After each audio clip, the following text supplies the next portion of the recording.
in the value market.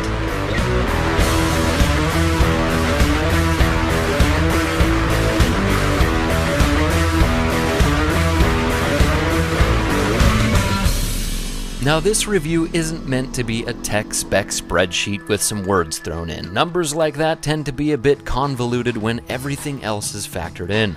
Instead, it's a review of how these bikes feel, and I wrapped these beautiful beasties from the coast of California to the deserts of Utah, all the way to the peaks of Colorado to get a good feel for both of these capable, street-legal, and rock-solid reliable enduro machines.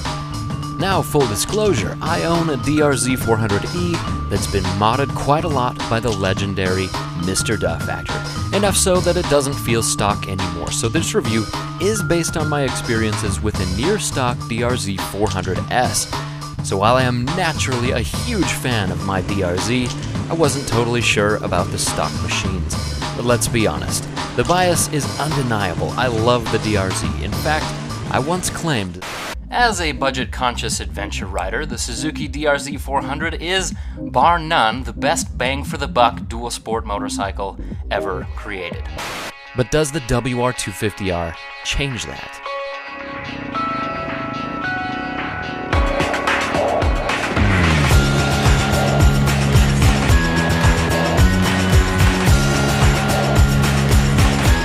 Now, these two bikes are arguably the best dual sports out there for the combination of price, power, weight, and reliability. Now, there's a common misconception that these bikes are terrible on the highway. That's simply not true. Sure, they're not going to be hitting 100 miles per hour with a cruise control, a cup holder, and a stereo, but that's not what they're built for. To confirm that the DRZ and WR are not brilliant above 80 miles per hour doesn't mean that they're pathetic under 80. Both of these bikes cruise the highway quite nicely off the lot, add some comfort mods and switch up the gearing, and they're actually quite good for what equates to a dirt bike with blinkers. And as for luggage options, you'd be surprised by doing just a simple search. These bikes have, can, and will make it around the world if you really wanted them to. There is also a misconception that the WR250r is just a street-legal WR250f. False. The only things these two bikes share are 2 letters, 3 numbers, and a Yamaha badge. The 250F is loads more powerful, is quite a bit lighter, and requires a lot more maintenance because of that. But that's for another video. Conversely, the DRZ 400S and the dirt model DRZ 400E are pretty close to the same bike, and many parts can be swapped from one to the other.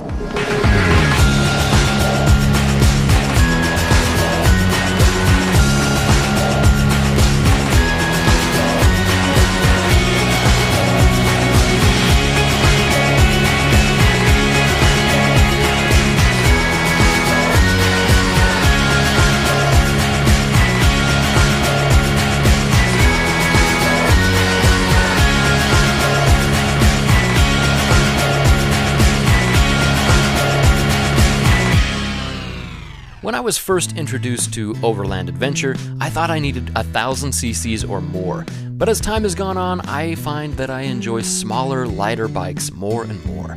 When considering the purchase of any dual sport or adventure motorcycle, consider the riding that appeals to you most. If you're truly a 50-50 rider where you want modest highway capability in a package that can handle just about everything off-road, these two bikes are precisely what you're searching for. Remember this off-road rule of thumb. If there's a possibility that you would struggle to pick up your motorcycle alone with a minor injury, then you either shouldn't be riding that bike or you shouldn't be riding that trail. Just ask me how I know this.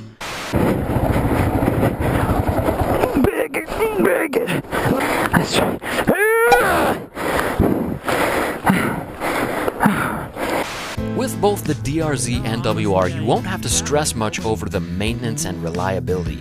Unlike purpose-built dirt bikes with aftermarket light kits on them, they have much longer service intervals with oil changes in the thousands of miles rather than the tens of hours.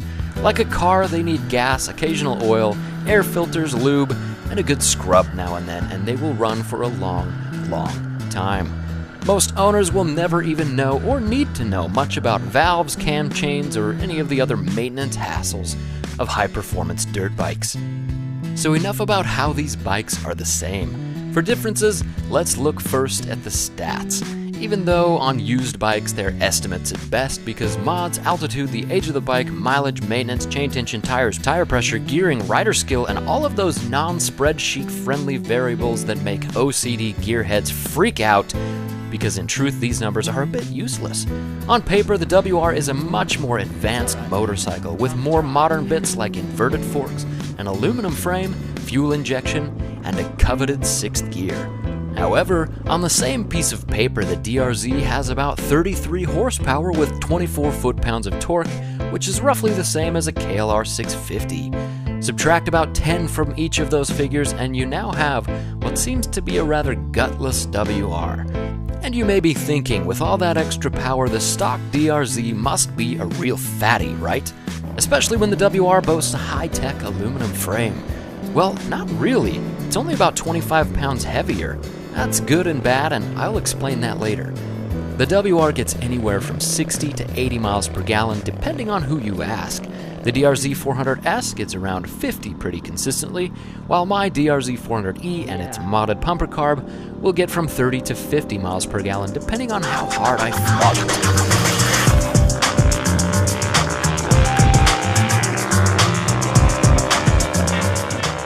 But what about the paper that matters most? The green ones your boss gives you. While out the door of a dealership they are fairly close, both in the neighborhood between 6 and 7 grand, with the WR being a bit more expensive according to Yamaha's website. In the used market though, the DRZs can be far cheaper in most areas because they've got a depth of years for what equates to essentially the same bike from 2000 on. Many riders can snag perfectly capable DRZs for under $2,000, while finding a WR under $3,000 is a long shot in many markets. The DRZ hasn't changed much since its debut, which means it's a bit boring and a bit dated, but it's got the proverbial deep bench when it comes to cheap aftermarket parts, mods, and a pretty solid community to help you if you need it. Fuel injection is a bit of a debate in the motorcycle world, and I am of two minds. People often cite the fuel injection to be far superior with altitude changes. However, my DRZ 400E and its pumper carb, jetted for 3,000 feet, was pulling power wheelies on top of Imogene Pass in Colorado at 13,000 feet, while riders of the fuel-injected WR250r and even a KTM 1190 were complaining of the obvious power loss. So I'm torn on this. After working on a few carburetors and wanting to throw them angrily against the wall, I'd like the more effortless solution of fuel injection. However, if you were doing a massive adventure tour on a small displacement bike like these, having a programmer or a computer conk out in the middle of nowhere may be a lot harder to fix than a run-of-the-mill carburetor. And when it comes to EFI versus carburetors, it's slightly irrelevant on these bikes. At 10,000 feet in Colorado on a near-stock WR and a near-stock DRZ, even with that old-school non-pumper stock S carburetor at high altitude, the DRZ had far more power. It's like saying an ant can lift 5,000 times its own body weight, which sounds very impressive until you compare it to a mule or a butterfly. Then there's the 6th gear, which many assume automatically makes the WR far better on the highway because the DRZ only goes to 5th. Believe me, the DRZ needs a 6th gear, but the 150 cubic centimeters of displacement and the accompanying 10 more torque and horsepower it's got on the WR makes for about the same feel at 70 miles per hour, even with 1 gear less. 6th gear on the WR somehow feels like riding through jello. No matter how much you give it, you just know it's not going to give much more. And I found myself downshifting on just about every hill to get the revs where they needed to be for any kind of power. The 6th gear on the WR feels like it's there just for the gas mileage and the statistics. And while it's certainly no R1200 GS, the DRZ has pretty consistent power in 5th. And while some might argue this, I felt that they were both as buzzy and underpowered as most other dual sports on the highway. And maybe it was just mental, but the WR felt quite a bit less planted at highway speeds, especially when wind got involved. So even with fuel injection and a 25-pound advantage, the stock WR250r is not fast in comparison. Some claim it is, but here's how it stacks up in a drag race.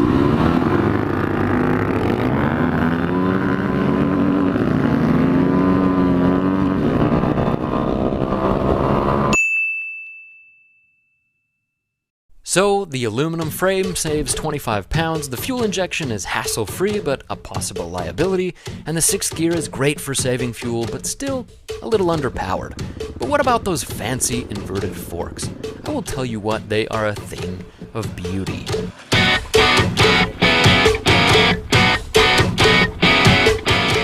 Yamaha did a great job on the front forks, especially for a dual sport. The WR feels nimble and poppy, and so much lighter than the DRZ, even though it's a fairly narrow weight advantage. The DRZ's stock suspension will definitely do the job, but it feels heavier, a bit wallowy in the whoops, and more apt to bottom out. But it's not a pride parade for the WR in the suspension department. Like a mullet, it's quite classy in the front, but it's an utter mess in the back. According to Mr. Duff Actor, and I noticed it too, the rear shock on the WR pops up very hard, which can make for a dangerous situation on rougher terrain like whoops or uneven ground. Whoa, it's pretty divey. Yeah, the back end likes to come up hard.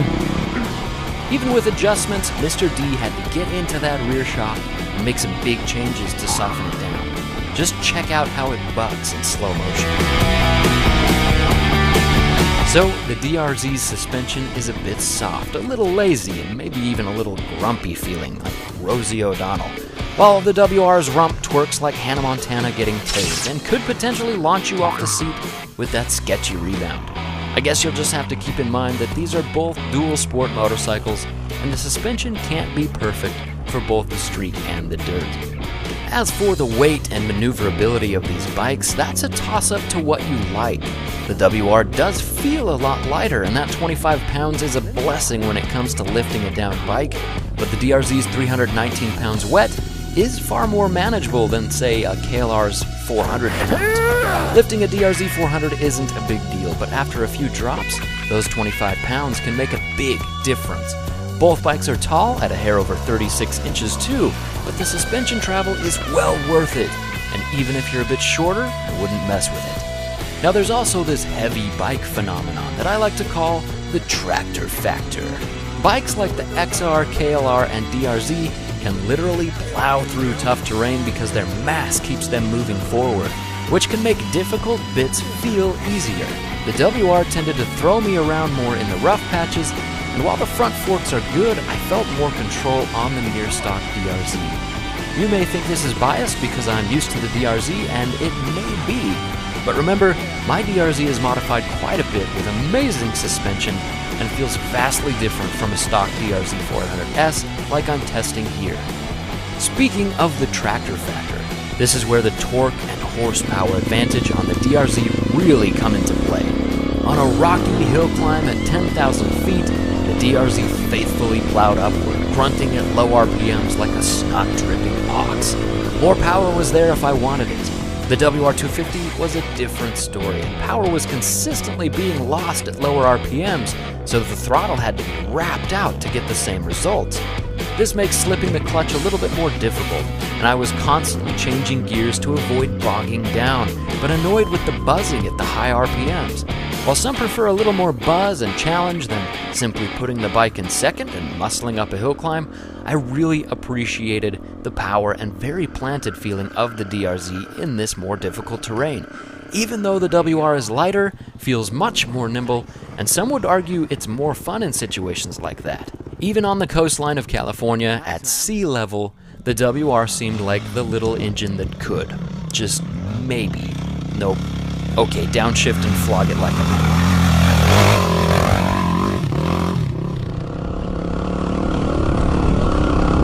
Oh crap, I'm running out of power.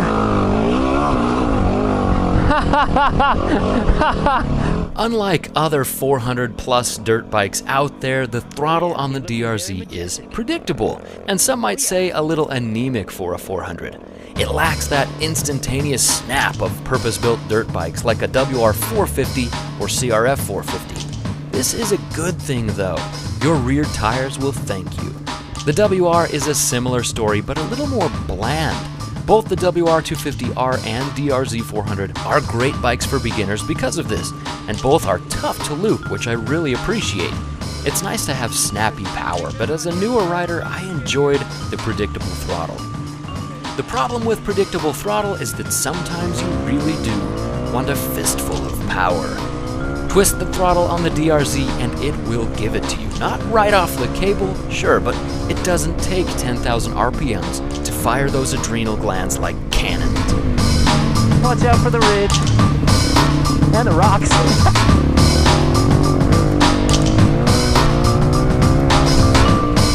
The WR just doesn't have that. It takes a lot more throttle to break the back wheel loose. Now, this is a good thing depending on who you are. With the WR, the old saying does hold true. It's more fun to ride a slow bike fast than a fast bike slow. There's something cathartic about ripping that throttle all the way back and getting that exhaust to roar. Come on, WR!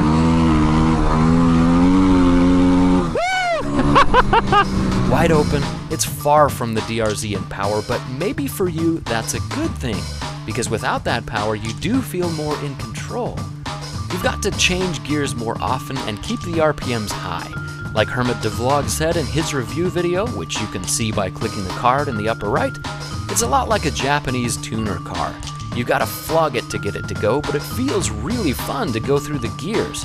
The DRZ is more like an aging muscle car. It blows the WR away off the line in drag races I've been in, but it's somehow not as exciting as the WR, especially in the turns and corners. There's just not the drama or giddy schoolgirl factor on the DRZ.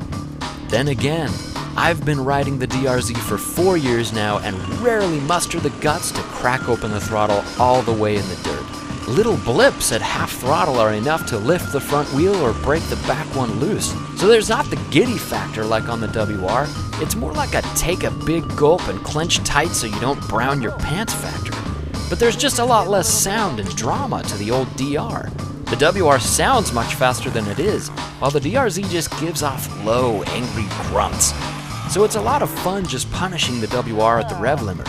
It's like a puppy versus an old reliable police canine. Rile up the puppy and it's a lot of hyperactive fun yapping and nipping at your hand, while the German Shepherd is calm and cool and almost boring under most circumstances. But if you riled it up, you know that it could rip out your throat.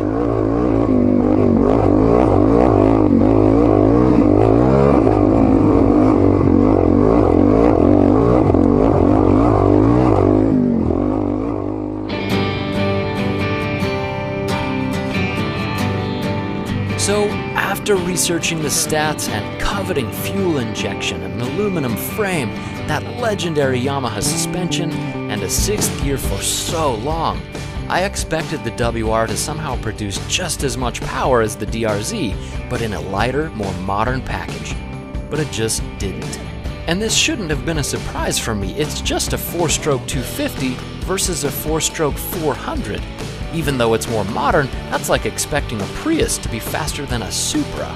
In the end, these are both fantastic motorcycles, and I believe that for what many people want in an inexpensive dual sport, they could be the best 2 bikes in the class.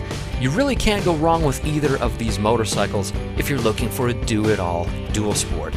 But it's a matter of what you like more. If you like a maneuverable, flickable bike that feels and handles lighter than it is, gets great gas mileage, will never have carburetor issues, and can handle anything from highway to gnarly trails, the WR is the winner.